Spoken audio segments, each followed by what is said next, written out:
Hey guys, welcome back. I'm doing a special edition today for a gut feeling podcast.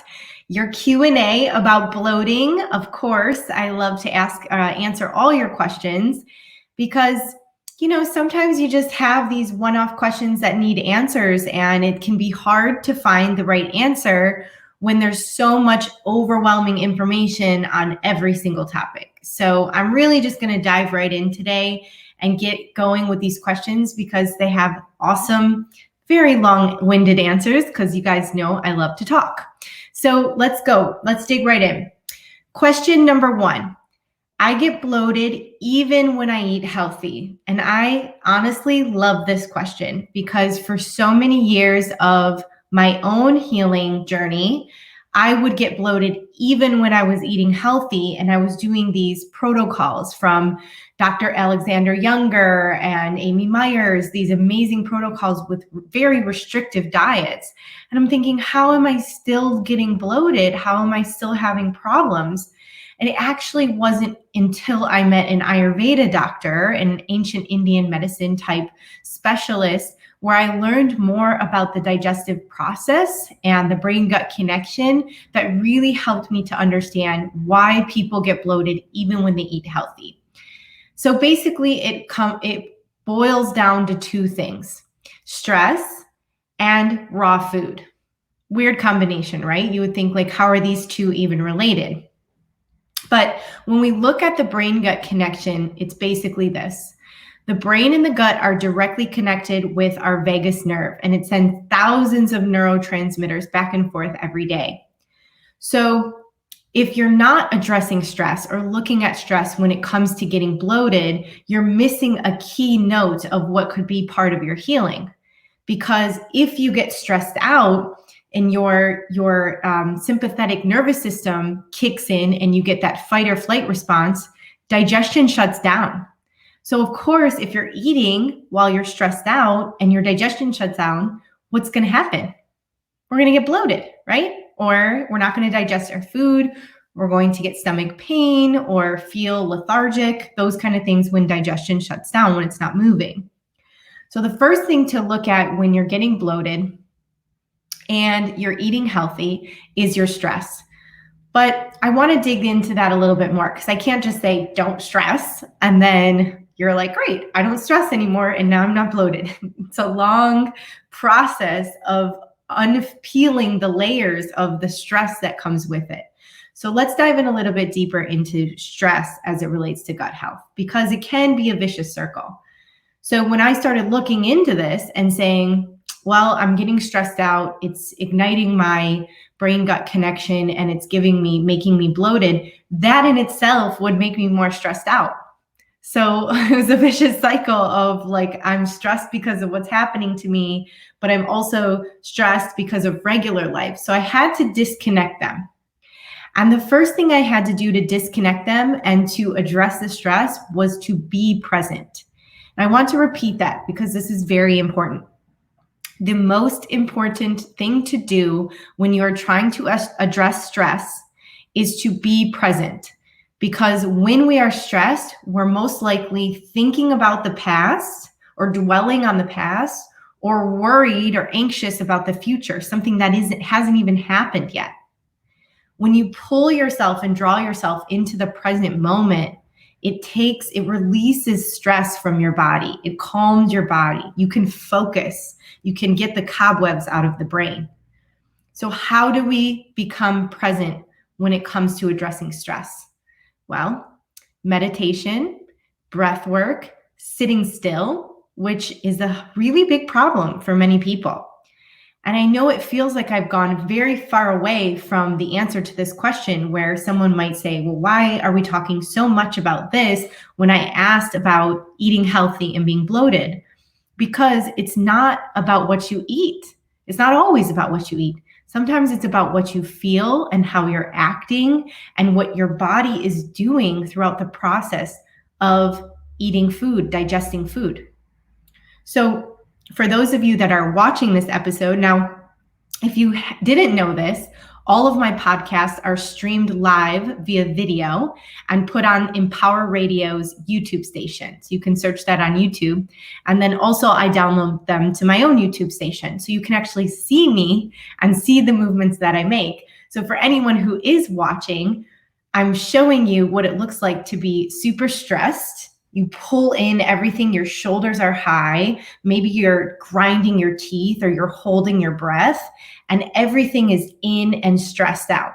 Now, this is the worst time to eat food. This is the absolute worst time to eat food because your digestion is completely shut down.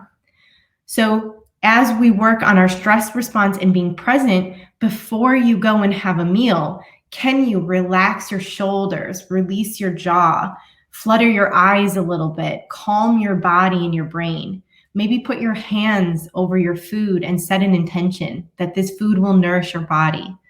Just by doing those simple steps alone, it can reduce bloating by a lot because this is a huge part of where bloating comes from, is our stress response or being in the fight or flight response. Now, I know so many of you listening are probably thinking, oh, Lord, well, I'm usually sending 4 emails, checking Instagram and driving my kids and all of these things while I'm trying to eat food. Again, the worst time to eat food is when you're stressed. So I'd actually recommend not eating if you're stressed out and waiting until you can get to a point where you can eat less stressed than trying to force feed yourself thinking you need to eat something to keep going. It's actually counterproductive. So one element of why you may be getting bloated when you're eating healthy is stress. The second element of why you may be getting bloated when you're eating healthy is raw food. Now, this does not mean that you can never have raw food. Everything in a healing journey is temporary, okay? I'm never saying always and have to do this forever and should. We don't do those things around here. It's not, everything is temporary. So when you want to focus on healing the gut and bloating, you have to look into your intestines a little bit more and understand about what's going on. Now, again, if you're watching on YouTube, you'll see me showing you the experience of what happens. You can actually physically see me showing you what's going on, but let me try to paint a visual for those that are only listening to the podcast, okay? So inside of your belly, you have your intestines, and your intestines are like a tube. And in this tube, you have connective tissue on either side that is a protective barrier from anything that goes in your intestines to your bloodstream, okay? So when you have a agitated gut or inflamed gut, the connective tissue that protects the inside of your intestines to your bloodstream can wear away and get cracks in it. Now, most of you that listen to me, avidly know that this is something called leaky gut. And when anything from your intestines gets into your bloodstream, it can be very toxic. Now, think of a cut or think of something on your body where you scrape yourself, okay? And you have an open wound. When you have an open wound, what you want to do is protect it. Massage it, put some cream on it, cover it, make sure that it's protected so it heals. We want to relate this and do the same thing in our intestines to protect that barrier, that connective tissue from anything on the inside going to the outside. So how do we do that? Now, if you had that same cut on your arm and you were talking about healing it, but every time, every day you kept picking at it, it would take longer to heal. This relates to how raw food picks at the cuts inside the intestines when there's inflammation and leaky gut present. It gets stuck, it scrapes the lining, and it doesn't allow the body to heal, the lining to heal. So the best thing to do is temporarily, and I don't know how long for you, you're going to have to test it out. Sometimes it's 2 weeks, sometimes it's 2 months, sometimes it's 2 years, to switch all raw food to more cooked, sauteed, baked, steamed food so that it's easier to digest. It's pre-digested and it's soft. So when it goes into the intestines, it can just slide right through not agitating the gut lining anymore, or not getting stuck in the gut lining, so we're not picking at that cut all the time. Does that make sense? So 2 major aspects here for anybody to really focus on if you're getting bloated, even when you're eating healthy. Super easy. Look at your stress, try to be present and manage stress with coping mechanisms like breath work, meditation, resting, being still, and then switching all raw food over to cooked food where it can calm the body and allow the gut lining to restore itself. The gut lining actually heals really quickly. It's one of the fastest healing tissues in the body. But if you're constantly bombarding it with things that are agitating it, it can't. So switch over to cooked foods, and then you'll be able to heal the gut lining faster. Super simple, right? And I get that question a lot. That's a big question I get from clients, because specifically clients usually meet me at a place where they're already eating healthy. So it's really important to look at different aspects, not always what you're eating, but how you're eating, when you're eating it, and how stressed you are when eating it. Perfect, right? Okay, question number 2. I feel bloated even after I go to the bathroom, number 2. And this is really important to understand, because typically history would say that once you feel bloated and you go to the bathroom, number 2, you can usually feel relief, or that bloating goes away because the gas or trapped air or anything has released when we release our number 2. Well, if you have bacteria or stuck food in the body, or there's an influx of bacteria or fermented food going on in the body, this doesn't happen. Even when you go to the bathroom, you're not extracting everything that needs to be extracted. And now you're experiencing bloating even after you go to the bathroom, which can be extremely uncomfortable and can trigger a lot of anxiety. So this is a very important question. What you need to look at more inside of this, what I think is really important to look inside of this, is to look at intermittent fasting. Now, intermittent fasting, yes, it's trendy and it's a hot topic right now, but I want you to look at it for gut healing, not for weight loss or, as a trendy diet. This is very, very beneficial for healing the body. Intermittent fasting is very beneficial for healing the body. And when we look at it on a basic level, it coincides with how we digest. So it's important to know how we digest to be able to understand why we intermittent fast. All right. So in podcast episodes 1 and 2, all the way back to 1 and 2 from last year, I really go into detail about how we digest and what this digestive process is. But I want to give you a recap today because it's always very important to know this. All right. So on a basic level, when we digest food, the food goes into our mouth. We chew with our teeth, hopefully 25 times per bite, because that's what we're supposed to be doing. And then the digestive enzymes start to activate. And once they activate, they start to break down the food and then go into your esophagus. And the broken down food goes into the esophagus. From the esophagus, the food is then transferred into the stomach, which I like to call the mixing bowl of our digestion. It's sort of where the stomach acid starts to churn. We're mixing it up. Everything is moving in that direction. If your body's creating adequate amount of acid, then your food should get broken down just fine. If you're not creating adequate amount of acid, this is where you could experience heartburn, nausea, or GERD, where food wants to come up because there's not acid to keep it down and keep it digested. So I'll go into this question after because I have that question on my list from people. So we'll get there in just a second. Now in the stomach, this acid starts to form and your food gets broken down. And then there's 3 organs that come in next to do their work: the liver, the gallbladder, and the pancreas. They're there to break down fats and proteins and complex carbohydrates, sugars, all of the things, start breaking it down, secreting digestive enzymes, getting rid of toxins, sort of delegating hormones, all of those things inside the digestive process. I like to call them the Destiny's Child of digestion because they're a 3-person group that gets things moving. And then once that process happens and everything is broken down and then it's turned into bile, then it's put into your intestines. That whole process happens before it even gets to your actual tummy, until it gets to your actual intestines. And that whole process takes at minimum 4 hours. So if you're somebody who's continuously eating every hour or every 2 hours, even every 3 hours, and you have digestive issues, very important, only if you have digestive issues, because this doesn't always apply to people who don't have digestive issues.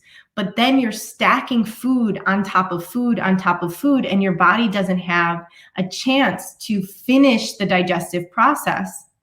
And if it doesn't have a chance to finish the digestive process, then it's getting stopped in the middle of the process, okay? So it's sort of like if you're at your desk doing work, and every 5 minutes your boss comes in and puts another piece of work on your desk and another piece of work on your desk, you just look around and think, there's no way I'm finishing any of this, and you just want to quit.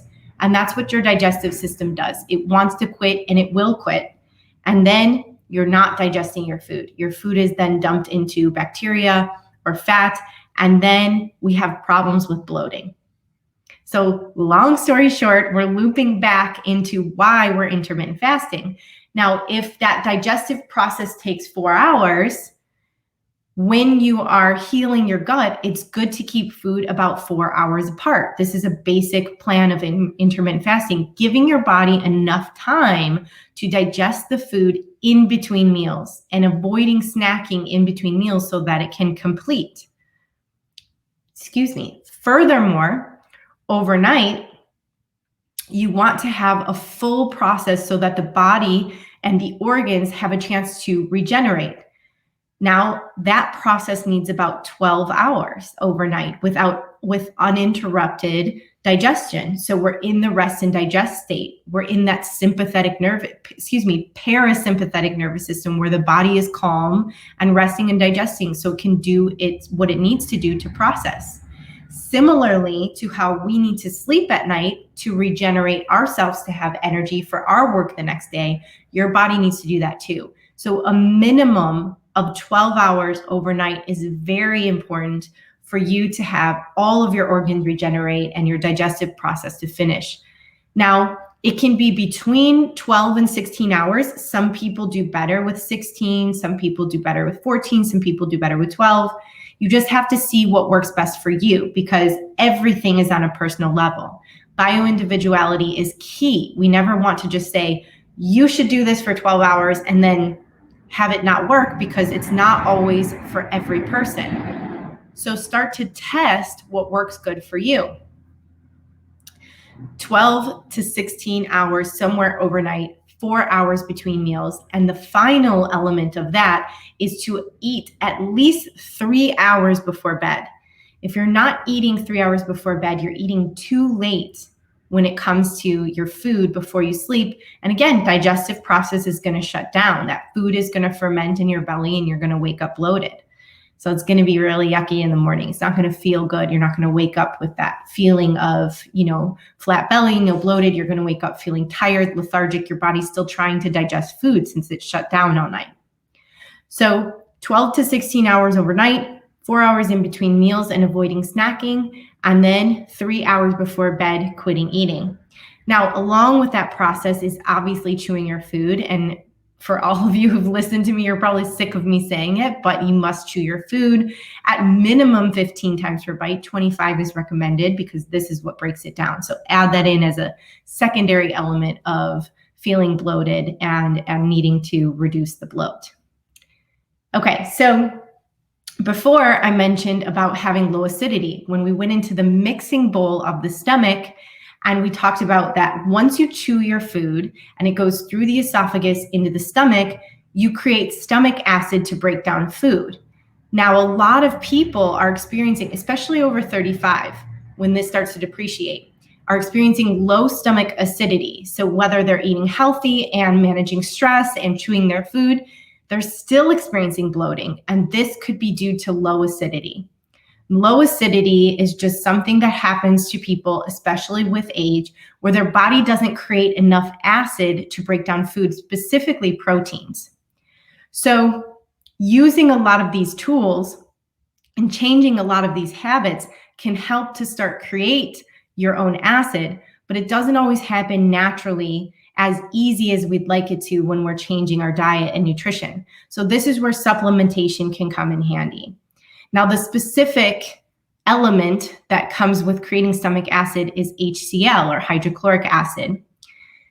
This I would recommend using with a professional so that they can help you create stomach acid with this supplement, but a plan that helps you to start using this acid, because there's a very specific scientific equation when it comes to what is the right amount of dosage for you to break down your food. If you're not careful, this can cause more heartburn, and that would be the last thing we would want, is more heartburn. However, what the point of it is to put it in and for it to create enough acid to break down your food so you're never experiencing heartburn. So it's used to create a positive effect, but if used wrongly, it can create another negative effect. And of course, we don't want that. Now, people who reach for things like antacids, Tums, and Rolaids, and those things that suppress heartburn, you're actually causing an issue with creating less stomach acidity over time, and your body is sort of adapting to it, and that's why you continue to have heartburn. So the best thing to do is to reach out to your health professional, or you can reach out to me, whoever is in your realm, and start to get off of the antacids and start to put in some stomach acid like HCl that will help your body start to create more acid on its own and be able to break down food. Also, temporary fixes to diet can also start to help this too. Eating a higher alkaline type diet and reducing acid forming foods will help reduce heartburn in conjunction with adding these things in. So it's kind of like a full spectrum here. And if this is something that's ailing you and you guys are looking for help, please reach out. Send me an email, Jaclyn@JaclynReneeWellness.com, or you can always shoot me a DM on Instagram. And we can get this plan started for you, because the last thing I want you to do is have all this acid and heartburn, and no plan to get there. So we have a very specific phased plan. If you're experiencing low stomach acidity, go ahead and reach out. Okay, final question, and we're going to jump in pretty quickly here. I got a question that says, sometimes I eat dairy and I'm bloated, and sometimes I eat dairy and I'm not bloated. Why am I experiencing bloating issues with the same food, but only sometimes? Sometimes yes, and sometimes no, okay? When you have an inflamed gut or some deeper rooted gut issues going on, there are certain types of food quality, the way it's made, and how you eat it, that it can be causing an effect. Now, remember, we're going back to, if you're stressed, then that's going to cause bloating and a problem. So maybe one time you ate dairy and you were super stressed out, and maybe one time you ate dairy and you were super relaxed out with the girlfriends or whatever you were doing, and it didn't cause an issue because you weren't stressed out. So that's a number one way to look at if food is affecting you. The same food is affecting you one way, but not in another way. The other thing is food quality. So when it comes to dairy, it's farmed very heavily in the States.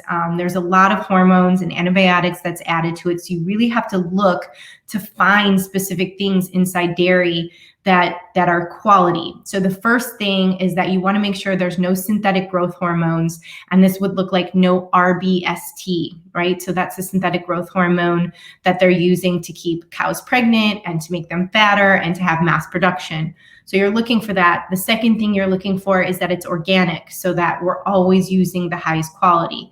Now, one time you may have had non-organic, and the other time you may have organic just by chance, and the non-organic caused an issue because of the hormones and antibiotics, and the organic did not. Another element is European cheese is a lot less inflammatory than American cheese is. So maybe one time you had Spanish cheese and another time you had American cheese. So looking at food quality over quantity, right? So this is just specific to dairy, but you can look at it any way. Sometimes it's an organic apple and sometimes it's a non-organic apple. Sometimes it's organic beef and sometimes it's non-organic beef, which is something people run into when they eat out more. They might have bloating when they eat a specific food out, but not when they eat it in, because they're buying more high quality food and it's not causing a problem. So those are some things that you want to look into when it comes to that. Now, thank you guys so much for these questions. It was super helpful. Feel free to send me questions anytime because I'll do some updated Q&A episodes here and there. They're great because then you can have a more personalized answer to something versus a general podcast and not sure how to relate it to you. Also, if you're interested in learning more about bloating tips, you can join my email newsletter. You can do so right on my website at jaclynreneewellness.com. Every page has a way for you to sign up for my email newsletter, and you will get a 5-minute video to beat the bloat. It has all different types of tips and foundations to create a healthy relationship with your body and reduce bloat. And I didn't cover all of them today, so some of them will be new to you. And in addition to that, since my last podcast was all about Candida, if you didn't listen to it, it's definitely a good one you want to check out. I have added a special bonus for anyone who signs up for my email newsletter for the Anti-Candida Get Started Guide that has tools, tips, recipes, all the things you may need to get rid of Candida. And even if you don't have Candida, this guide is super helpful. So as soon as you sign up for that newsletter, you're getting all of these bonuses that I think will be very helpful for you. So thanks again, guys, for your questions. I hope this Q&A has been helpful for you, and I hope you have an incredible day. Happy healing.